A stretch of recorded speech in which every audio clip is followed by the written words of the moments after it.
Welcome to the beautiful city of Marina del Rey. We are here at the C-Suite Network Conference, and we are lucky enough to have Willis Turner, who is the CEO of SMEI. Willis, welcome. Thanks for joining us. Thank you. First and foremost, can you tell us a little about your organization? So, SMEI stands for Sales and Marketing Executives International. We're probably better known as SMEI.org. We're a nonprofit professional association for sales and marketing that was founded in 1935 by Thomas J. Watson, the founder of IBM, and his cohort at the time, Raymond Bill, the founder of Sales Management Magazine. And they called together all of the sales clubs, sales management clubs from around the U.S. To the Waldorf Astoria Hotel in New York on October 17th, 1935. And that was the founding meeting of our organization. Wow, 1935. And by the way, is that original Watson from IBM connected to the Watson of IBM by any chance? Yes. That would probably be a safe guess. Fantastic. Well, very exciting. So, we're here today to talk a little about the notion of B2B marketing, specifically as it relates to what we're doing on the digital landscape.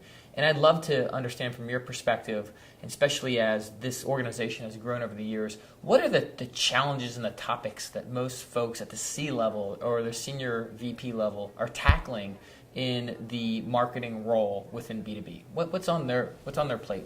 Well, I think developing a relationship with the customer is the age-old problem. Yep. Developing loyalty, whether it's brand loyalty or customer loyalty. Who owns the brand? That's a big question. Who does own the brand? Well, the brand is really, it's something that resides in the hearts and minds of the customer, I believe. So we own the brand. The customers own the brand. Yeah, exactly. I think so. It's a shift, right? It's a big shift. And that's a big statement, but I love it. Yeah, so it's mind share. That's what CMOs need to find is the mind share of the customer. And there's a lot of things that are happening in branding today, and you see it here even at the C-Suite conference, is gamification, giving badges and rewards for engagement online, and that can be kind of a false sense of security for some companies. So let's pick one. Let's Sure. pick the industry of airlines, airline industries for travel. That can be B2B as well, because the airlines have to get business travelers on board and they want corporate clients. So they can accumulate Sure. points and get into these loyalty programs. But sometimes that loyalty that we have as customers can be misconstrued as loyalty just because we have a lot of points and we accumulate those. Sometimes we do it out of the kind of the challenge to change suppliers. The pain of changing suppliers is bigger than the pain of staying. And that's a very uncomfortable position to be in for a brand. Yep. Especially large companies. How do you get around Yeah. that, though? It's the notion of being nimble to stay in constant relevance to your customer. But if you can change the equation in terms of how you actually are delivering the product. Well, it's really tough, and you can talk about the buyer's path today. It's really changed in terms of how they approach buying. Yep. And so I think a lot of companies are out of sync with that because they're going with older methods of developing, going through lead gen and going through the whole process of looking for customers and responding to RFPs by the time it's really too late, because buyers today are more sophisticated and they Yep. know a lot more and they do a lot of research before they actually even work with the supplier. What, singularly in your mind, through the numerous conversations you've had over the decade and a half experience you've had at your organization, is the number one misconception of how the buyer's journey has changed? What are they most often missing in that equation? Well, I think that what's missing is the point of intersection between where the buyer's at and where the seller's coming in. That's a big challenge for companies. And it's also a challenge for buyers because oftentimes they're intercepted in the buying process where it's inappropriate. And if you look at some of the Gartner polls and some of the other leading researchers, they're saying that 80% of the research is done by the buyer before they even contact the seller. and a lot of buyers contact the seller before the seller actually contacts the buyer. Sure. So really trying to get into sync with the buying process is a big challenge for marketers today. And why are they missing that? What is holding them back from understanding that 80% of this process is now in the hands and in control of their customers? Well, I think one of the things that maybe holds companies back is technology. Okay. No, Let's that talk might about sound that. strange, Yeah. but The lack thereof, or too much, not knowing how to use what they have. maybe, yeah. When you look at technology, sometimes it's a great enabler, but it can be crippling to an organization if they adopt it incorrectly, if there's poor training around technology, or if they rely on it too much. They try to automate too many things and look at dashboards, and they don't drill down on dashboards to see really, what are kind of the seismic changes that are happening underneath the surface, because some of those plates are shifting. Yep. And we don't see that on the surface. If we look at a dashboard, and those are really common today in marketing, and CEOs are looking at dashboards, and they want everything in a dashboard now so they can love see dashboards. everything. We love dashboards. We love funnels and Yes, dashboards. we do. But they have to be colored, right? Yes, they have to be colored. And, some of the funnels are getting pretty ridiculous. And dashboards too. But really, as a CEO, you need to be able to drill down on those dashboards and see where the plates are shifting. Yep. And so you can predict some of the changes that are going to happen that are going to actually ripple up to the surface. Okay, one of my favorite subjects. I love this. Let's dive deeper into this notion of data, because I think that's what you are really, driving towards in terms of the dashboards. Because everything that is surfaced in a dashboard is nothing but a couple of data points pulled together, right, to summarize that information. So what should we know? Like, how much granularity should we know of our B2B buyers? What is reasonable, and what is reasonable? Well, I think we need to have some granularity, but I think it needs to be synced with the priorities of the company. So company strategy really needs to dictate how you drill down and where you drill down. So in our company strategy, we need to have an overall company strategy that affects all the functional departments. And then the functional departments like marketing and finance and HR, manufacturing, research, they need to all pull in and develop their strategy based on the overarching company strategy.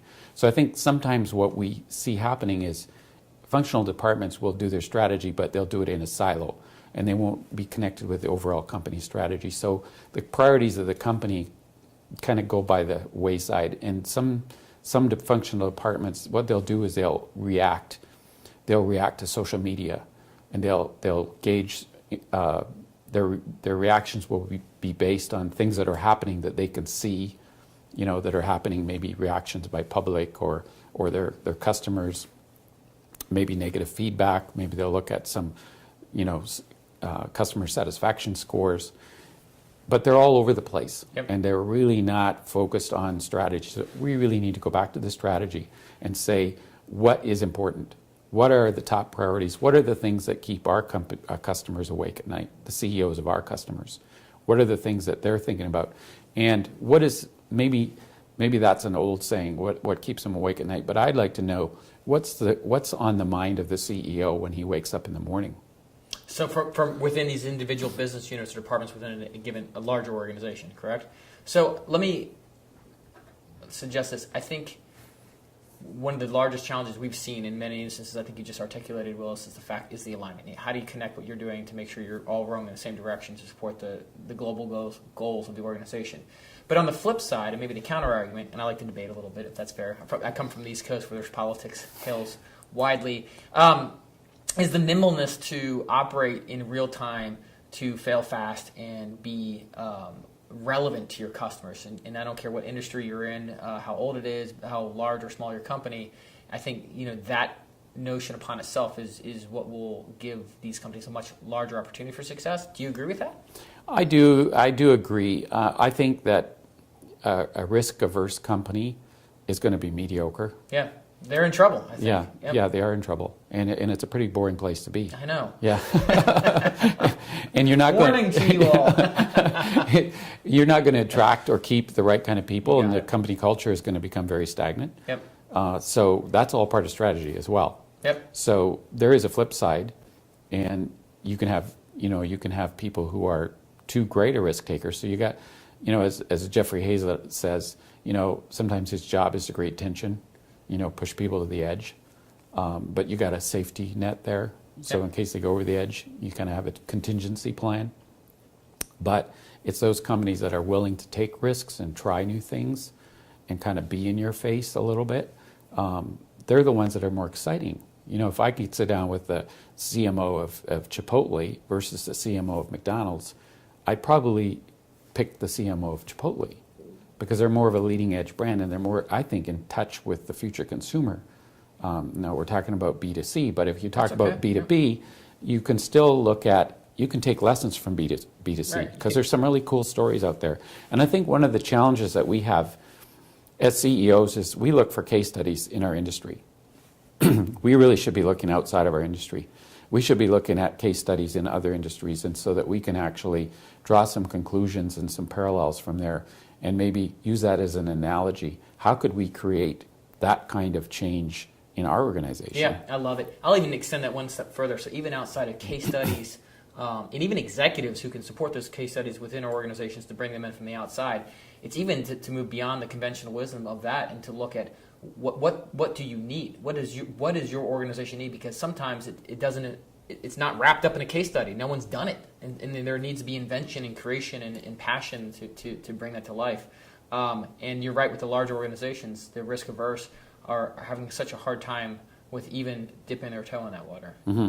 Yeah, and if you look at Richard Branson's a really good example of a risk taker, and he's had some great successes. He's had catastrophic failure, but it doesn't slow him down. Mark Benioff, same way. Exactly. Right? Those guys still aren't making money, but they're still, they still have a strong stock price, right? Yes. They're still making large acquisitions and they're doing their thing, but they're one of the greatest innovators from a marketing technology standpoint, of my time. Yeah, and they're companies that have corporate social responsibility values, and I think that is a big key to the future.